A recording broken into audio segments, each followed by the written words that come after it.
Hello friends, welcome to ராசி studies. இது உங்கள் சுகன்யா. இன்னைக்கு நம்ம பார்க்க போகிறது என்னன்னா, ஆல் இந்தியா கவுன்சிலிங் இல்லாட்டினா தமிழ்நாடு மெடிக்கல் கவுன்சிலிங் அட்டன் பண்ணணும் அப்படின்னா கண்டிப்பாக இந்த டாக்குமெண்ட்ஸ்லாம் தேவை. ஸோ எந்தெந்த டாக்குமெண்ட்ஸ்லாம் தேவை அப்படிங்கிறத டீட்டெயில்டாக இந்த வீடியோவில் பார்க்க போகிறோம். ஸோ இந்த வீடியோவை ஸ்கிப் பண்ணாமல் பாருங்கள். அதுக்கு முன்னாடி என்னோட சேனல் பிடிச்சிருந்தா கண்டிப்பாக லைக் பண்ணி ஷேர் பண்ணுங்கள். தெரியாதவங்க தெரிஞ்சுக்கிட்டும் சப்ஸ்கிரைப் பண்ணுங்கள். பக்கத்தில் இருக்க பெல் ஐக்கான் பட்டனை கிளிக் பண்ணும்போது என்னோட நோட்டிஃபிகேஷன்ஸ் எல்லாமே உங்களோட மொபைலுக்கு ஈஸியாக வரும். இப்போ பாருங்கள், நீங்கள் பர்டிகுலராக நீட் ரிவைஸ்டு ஸ்கோர் கார்டு வந்து டவுன்லோட் பண்ணி வச்சுருப்பீங்க. ஸோ இதுக்கு அடுத்து மெடிக்கல் கவுன்சிலிங் தான் நீங்கள் அட்டன் பண்ணணும். இந்த மெடிக்கல் கவுன்சிலிங் அப்ளிகேஷன்ஸ் போடுறதுக்கு நிறைய டாக்குமெண்ட்ஸ் தேவை. நீங்கள் ஆல் இந்தியா கோட்டாலையும் பார்ட்டிசிபேட் பண்ணலாம், இல்லைன்னா தமிழ்நாடு கோட்டாலையும் பார்ட்டிசிபேட் பண்ணலாம். இந்த 2 மெடிக்கல் கவுன்சிலிங்லையும் பார்ட்டிசிபேட் பண்ணணும் அப்படின்னா என்னென்ன டாக்குமெண்ட்ஸ்லாம் தேவை அப்படிங்கிறத நம்ம பார்க்க போகிறோம். ஸோ இந்த வீடியோவை ஸ்கிப் பண்ணாமல் பாருங்கள். அதுக்கு முன்னாடி என்னோட சேனல் பிடிச்சிருந்தா கண்டிப்பாக லைக் பண்ணுங்கள். இதையும் தாண்டி கீழே டிஸ்கிரிப்ஷன் பாக்ஸில் வாட்ஸ்அப் லிங்க் இருக்குது. அந்த வாட்ஸ்அப் லிங்க்கில் ஜாயின் பண்ணிக்கோங்க. உங்களுக்கு த்ரூ அவுட் கவுன்சிலிங் வரைக்கும் அந்த வாட்ஸ்அப் லிங்க் உங்களுக்கு ஹெல்ப்ஃபுல்லாக இருக்கும். உங்களுக்கு ரிவைஸ்டு நீட் ஸ்கோர் கார்டு இருக்குது. பர்டிகுலராக எனக்கு நீட் கவுன்சிலிங் பற்றி டீட்டெயில்டாக வேணும், எனக்கு வந்து கவுன்சிலிங் முடிஞ்சு காலேஜ் ஜாயின் பண்ணுற வரைக்கும் எனக்கு ஹெல்ப் வேணும் அப்படின்னு நீங்கள் நினச்சிங்கன்னா இண்டிவிஜுவல் வாட்ஸ்அப் நம்பர் இருக்குது டிஸ்கிரிப்ஷன் பாக்ஸில். அதை யூஸ் பண்ணி உங்களோட ஸ்கோர் கார்டு அனுப்புங்க. உங்களுக்கு மெடிக்கல் கவுன்சிலிங் பற்றி என்டையர் ப்ராசஸ் வேணும் அப்படின்னு நினச்சா மட்டும் உங்களோட ஸ்கோர் கார்டு அனுப்புங்க. கண்டிப்பாக அதுக்குண்டான பாசிபிலிட்டிஸ் என்ன அப்படிங்கிறத நம்ம சொல்லலாம். இப்போ வாங்க வீடியோக்குள்ளே போகலாம். ஃபர்ஸ்ட் ஆஃப் ஆல் வந்து இந்த மெடிக்கல் காலேஜில் ஜாயின் பண்ணணும் அப்படின்னா all India quota medical counselling இல்லைன்னா தமிழ்நாடு மெடிக்கல் கவுன்சிலிங் 2 கவுன்சிலிங்கில் ஏதாச்சும் ஒரு கவுன்சிலிங் அட்டன் பண்ணணும். ஃபர்ஸ்ட் ஆஃப் ஆல் வந்து இந்த all India medical counselling attend பண்ணணும்னா என்னென்ன டாக்குமெண்ட்ஸ் தேவை, அதே மாதிரி தமிழ்நாடு மெடிக்கல் கவுன்சிலிங் அட்டன் பண்ணணும்னா என்னென்ன டாக்குமெண்ட்ஸ் தேவை அப்படிங்கிறத டீட்டெயிலாக பார்க்கலாம். இப்போ ஆல் இந்தியா மெடிக்கல் கவுன்சிலிங் நீங்கள் அட்டன் பண்ணணும் அப்படின்னா கண்டிப்பாக இந்தந்த டாக்குமெண்ட்ஸ் தேவை. இதையும் தாண்டி இந்த ஆல் இந்தியா மெடிக்கல் கவுன்சிலிங்கில் என்னென்ன காலேஜஸ்லாம் வருது அப்படின்னா எய்ம்ஸ் 20 எய்ம்ஸ் இருக்குது, ஜிப்மர் 2 ஜிப்மர் இருக்குது, அது இல்லாமல் சென்ட்ரல் யூனிவர்சிட்டிஸ் இருக்குது. தமிழ்நாடு கவர்மெண்ட் காலேஜஸில் 15% கோட்டாஸ் இருக்குது. அதே மாதிரி ஆல் ஓவர் இந்தியாவில் இருக்கிற அதர் ஸ்டேட்ஸில் இருக்க கவர்மெண்ட் காலேஜில் 50% கோட்டாஸ் இருக்குது. இதையும் தாண்டி ப்ரைவேட் யூனிவர்சிட்டிஸ் இருக்குது. இத்தனை காலேஜஸில் எனக்கு ஆல் இந்தியா கவுன்சிலிங் மூலமாக சீட்ஸ் கிடைக்கணும் அப்படின்னு நீங்கள் நினச்சிங்கன்னா கண்டிப்பாக நீங்கள் all India medical counselling attend பண்ணணும். இந்த all India medical counselling attend பண்ணணும்னா கண்டிப்பாக டாக்குமெண்ட்ஸ் தேவை. அது என்னென்ன டாக்குமெண்ட்ஸ் அப்படின்னா ஃபர்ஸ்ட் வந்து உங்களுக்கு 10th மார்க் ஷீட்.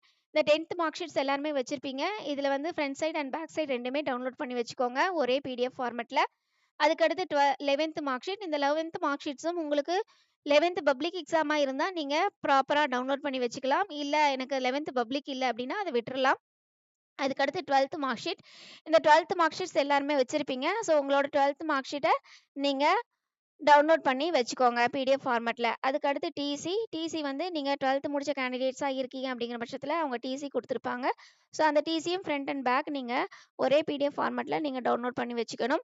அதுக்கடுத்து நீட் அட்மிட் கார்டு. இந்த நீட் அட்மிட் கார்டில் உங்களோட ஃபோட்டோஸ் இருக்காது. ஸோ உங்களோட ஃபோட்டோஸை மறுபடியும் நீட் அட்மிட் கார்டில் நீங்கள் பேஸ்ட் பண்ணி வச்சுக்கோங்க. அதையும் தாண்டி உங்களோட லெஃப்ட் தம் இம்ப்ரெஷனும் வச்சிருக்க சொல்லியிருப்பாங்க. ஸோ அதையும் நீங்கள் வச்சுக்கோங்க.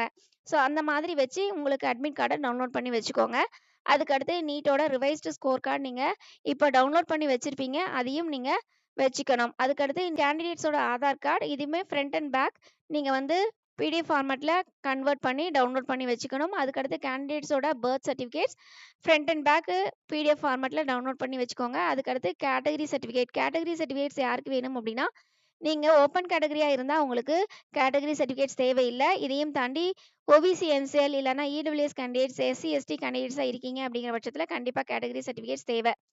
ஸோ ஓபிசி என்சிஎல் இடபிள்யூஎஸ் கேண்டிடேட்ஸாக இருக்கீங்க அப்படிங்கிற பட்சத்தில் அவங்க மட்டும் April 1, 2024க்கு மேலே அந்த கேட்டகரி சர்டிஃபிகேட்ஸ் எடுத்தவங்களாக இருக்கணும். அப்படி இருந்தால் மட்டும்தான் வேலிட். அதனால் April 1, 2024க்கு மேலே இருக்கிற கேட்டகரி சர்டிஃபிகேட் வச்சுக்கோங்க. ஸோ இது எல்லாமே உங்களுக்கு ஆல் இந்தியா மெடிக்கல் கவுன்சிலிங்க்கு உண்டான டாக்குமெண்ட்ஸ். அதுக்கடுத்து ஸ்டேட் கவுன்சிலிங் நான் பார்ட்டிசிபேட் பண்ண போகிறேன் அப்படின்னா உங்களுக்கு என்னென்ன டாக்குமெண்ட்ஸ் தேவை அப்படிங்கிறது பார்க்குறதுக்கு முன்னாடி இந்த தமிழ்நாடு மெடிக்கல் கவுன்சிலிங்கில் பார்ட்டிசிபேட் பண்ணணும்னா 2 அப்ளிகேஷன் ஃபார்ம் போடலாம். ஒன்று வந்து நான் கவர்மெண்ட் கோட்டாவில் சீட்ஸ் எடுக்க போகிறேன் அப்படிங்கிறவங்க உங்களுக்கு ஒரு கவுன்சிலிங்க்கு உண்டான அப்ளிகேஷன் ஃபார்மும், இன்னொன்று இல்லை நான் மேனேஜ்மெண்ட் கோட்டாவில் பார்ட்டிசிபேட் பண்ணேன் அப்படின்னா உங்களுக்கு இன்னொரு அப்ளிகேஷன் ஃபார்மும் நீங்கள் போடணும். கவர்மெண்ட் கோட்டாவில் உங்களுக்கு பார்ட்டிசிபேட் பண்ணணும் அப்படின்னா என்னென்ன காலேஜஸ் பார்ட்டிசிபேட் பண்ணுறாங்க அப்படின்னா நீங்கள் பர்டிகுலராக 36 கவர்மெண்ட் காலேஜஸ் இருக்குது. அதையும் தாண்டி 2 பிடிஎஸ் காலேஜஸ் இருக்குது. ஒன்று வந்து செமி கவர்மெண்ட் காலேஜ் இருக்குது. ஸோ இந்த காலேஜில் நீங்கள் 85% ஆஃப் கோட்டா சீட்ஸ் எடுக்கணும் அப்படின்னா நீங்கள் கவர்மெண்ட் காலேஜில் பார்ட்டிசிபேட் பண்ணலாம். அதுக்கடுத்து செல்ஃப் ஃபைனான்சிங் காலேஜ்லேயும் உங்களுக்கு பர்ட்டிகுலரா கவர்மெண்ட் கோட்டாஸ் இருக்கு. ஸோ, அந்த செல்ஃப் ஃபைனான்சிங் காலேஜ்லயும் நீங்க கவர்மெண்ட் கோட்டால சீட்ஸ் எடுக்கணும் அப்டின்னா, நீங்க கவர்மெண்ட் கோட்டாக்கு உண்டான அப்ளிகேஷன் ஃபார்ம் போடணும். இல்ல நான் மேனேஜ்மென்ட் கோட்டால சீட்ஸ் எடுக்க போறேன் அப்டின்னா, செல்ஃப் ஃபைனான்சிங் காலேஜ்ல மேனேஜ்மென்ட் கோட்டாலயே நீங்க பார்ட்டிசிபேட் பண்ணலாம். இதையும் தாண்டி உங்களுக்கு பிரைவேட் யுனிவர்சிட்டீஸ்லயும் நீங்க மேனேஜ்மென்ட் கோட்டால நீங்க அப்ளிகேஷன்ஸ் போட்டு சீட்ஸ் எடுக்கலாம். ஸோ, அதுக்கு மேனேஜ்மென்ட் கோட்டாக்கு உண்டான அப்ளிகேஷன்ஸ் போடணும். லாஸ்ட் இயர் வந்து உங்களுக்கு 2 அப்ளிகேஷன் ஃபார்ம் குடுத்தாங்க. ஆனாலுமே உங்களுக்கு கவுன்சிலிங் வந்து ஒரே கவுன்சிலிங்கா கண்டக்ட் பண்ணாங்க. இந்த வருஷம் எப்படி பண்றாங்க அப்படிங்கிறது தெரியல. ஸோ, இந்த அப்ளிகேஷன் ஃபார்ம் போடுறதுக்கு முன்னாடி உங்களுக்கு இந்தந்த டாக்குமெண்ட்ஸ்லாம் ஜேபிஜே ஃபார்மேட்ல இருக்கணும். அது என்னென்ன டாக்குமெண்ட்ஸ் அப்படின்னா, கேண்டிடேட்ஸோட பாஸ்போர்ட் சைஸ் ஃபோட்டோ. ஸோ, இந்த பாஸ்போர்ட் சைஸ் ஃபோட்டோ நீங்க நீட் அட்மிட் கார்ட்ல என்ன பாஸ்போர்ட் சைஸ் ஃபோட்டோஸ் ஒட்டியிருந்தீங்களோ, அந்த பாஸ்போர்ட் சைஸ் ஃபோட்டோ தான் வேணும். அதே மாரி கேண்டிடேட்டோட போஸ்ட் கார்ட் சைஸ் ஃபோட்டோ, அதுவுமே நீட் அட்மிட் கார்ட்ல என்ன ஃபோட்டோ இருந்ததோ, அதே தான் போஸ்ட் கார்ட் சைஸ் ஃபோட்டோல இருக்கணும். அது கேண்டிடேட்ஸோட சைனு. அதுக்கடுத்து லெஃப்ட் தம்ப் இம்ப்ரஷன்ஸ் இது எல்லாமே ஜேபிஜே ஃபார்மேட்ல நீங்க சேவ் பண்ணி வச்சுக்கோங்க. அதுக்கு அடுத்தது உங்களுக்கு இந்த தமிழ்நாடு மெடிக்கல் கவுன்சிலிங்ல பார்ட்டிசிபேட் பண்ணணும் அப்படின்னா, உங்களுக்கு உ ஸ்டூடண்ட்ஸ வந்து கேஸ் 1, கேஸ் 2, கேஸ் 3 அப்படின்னு 3 கேஸா பிரிச்சிருக்காங்க. ஸோ, அது என்ன அப்படிங்கிறத டீடைல் பண்ணலாம். ஃபர்ஸ்ட்டு வந்து நீங்க தமிழ்நாட்ல தான் பிறப்பிடமா இருக்கு. அது மட்டும் இல்லாம 6த்லேருந்து 12th வரைக்கும் நான் தமிழ்நாட்ல தான் படிச்சேன் அப்படின்னா, அவங்க கேஸ் 1ல வருவாங்க. அதுக்கு அடுத்து என்னோட பிறப்பிடம் வந்து தமிழ்நாடு தான். ஆனா வந்து 6த்லேருந்து 12th வந்து நான் பார்ஷியலி தமிழ்நாட்ல படிச்சேன். ஆனா ஒரு சில 11, 12த்லாம் நான் அவுட் சைட் படிச்சேன். அதாவது அவுட் சைட் தமிழ்நாடுல படிச்சேன். இல்லன்னா ஃபுல்லாவே அவுட் சைட் தமிழ்நாடு படிச்சேன் அப்படிங்கிற கேண்டிடேட்ஸ் வந்து கேஸ் 2ல வருவாங்க. அதுக்கடுத்து கேஸ் 3ல நான் என்னோட பிறப்பிடம் வந்து தமிழ்நாடு கிடையாது. ஆனா வந்து 6த்லேருந்து 12th வரைக்கும் நான் தமிழ்நாட்ல தான் படிச்சேன் அப்படிங்கிறவங்க கேஸ் 3ல வருவாங்க. ஸோ மொத்தம் 3 கேஸா பிரிச்சிருக்காங்க. இந்த 3 கேஸஸ்க்கும் என்னென்ன டாக்குமெண்ட்ஸ்லாம் தேவை அப்படிங்கிறத நம்ம பார்க்க போறோம். ஃபர்ஸ்ட் ஆஃப் ஆல் வந்து உங்களுக்கு இங்க பாருங்க, இங்க கேஸ் 1, கேஸ் 2, கேஸ் 3ன்னு 3ஆ குடுத்துருக்காங்க. ஸோ இது வந்து லாஸ்ட் இயர் ப்ராஸ்பெக்டஸ்ல இருந்தது நம்ம டவுன்லோட் பண்ணி நம்ம இங்க குடுத்துருக்கோம். ஸோ இங்க வந்து 2023 இருக்கு. நீங்க 2024ன்னு போட்டுக்கோங்க. ஸோ 2024ஓட அட்மிட் கார்டு வந்து கேஸ் 1, கேஸ் 2, கேஸ் 3 3க்குமே தேவை. அதே மாதிரி நீட்டோட ஸ்கோர் கார்டு 3 கேஸ்க்குமே தேவை. அதே மாரி 10th மார்க் ஷீட்ஸ் 3 கேஸ்க்குமே தேவை. அதே மாரி 12th மார்க் ஷீட் வந்து 3 கேஸ்க்குமே தேவை.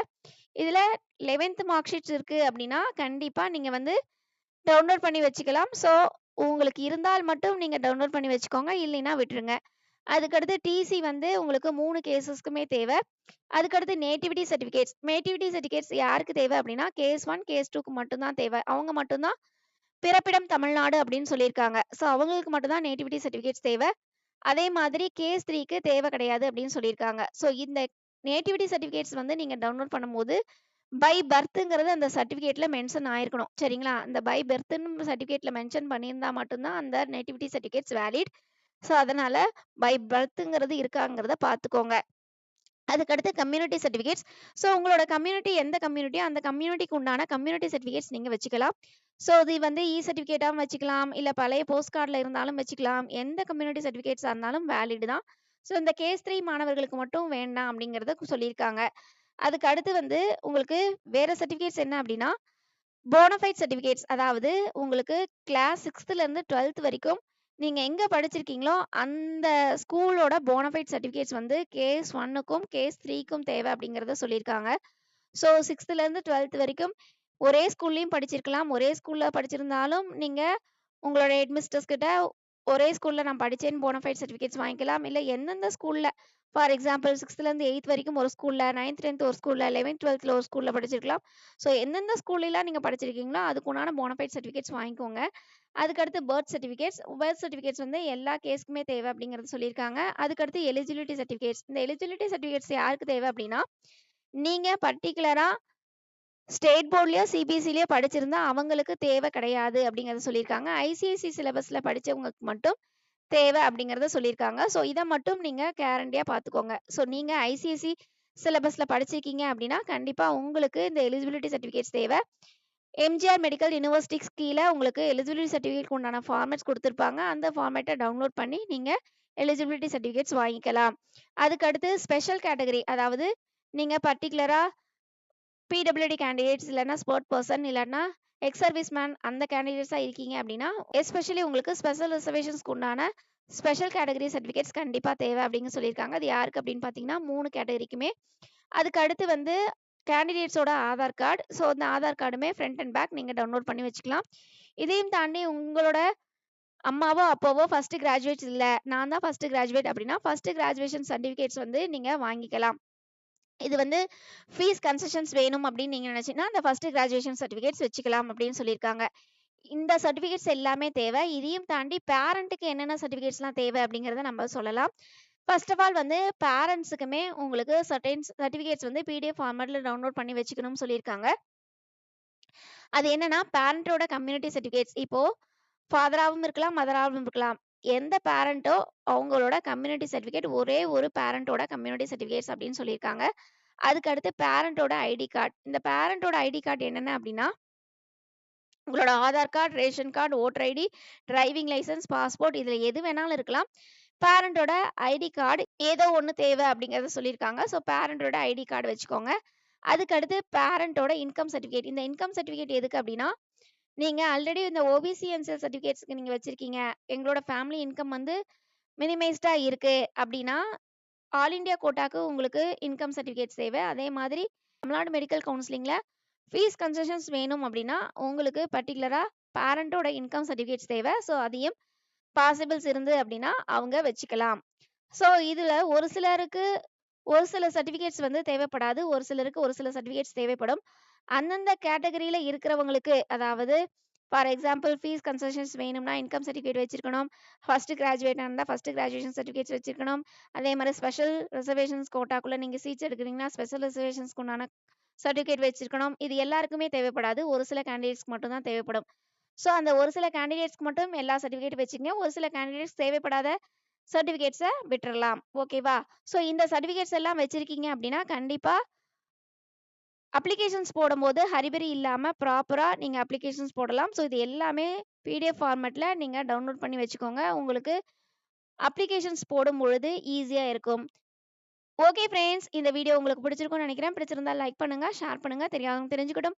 சப்ஸ்கிரைப் பண்ணுங்க. பக்கத்துல இருக்க பெல் ஐகான் பட்டனை கிளிக் பண்ணும்போது என்னோட நியூ நோட்டிஃபிகேஷன்ஸ் எல்லாமே உங்களோட மொபைலுக்கு ஈஸியா வரும். தேங்க் யூ ஃபார் வாட்சிங். Bye bye.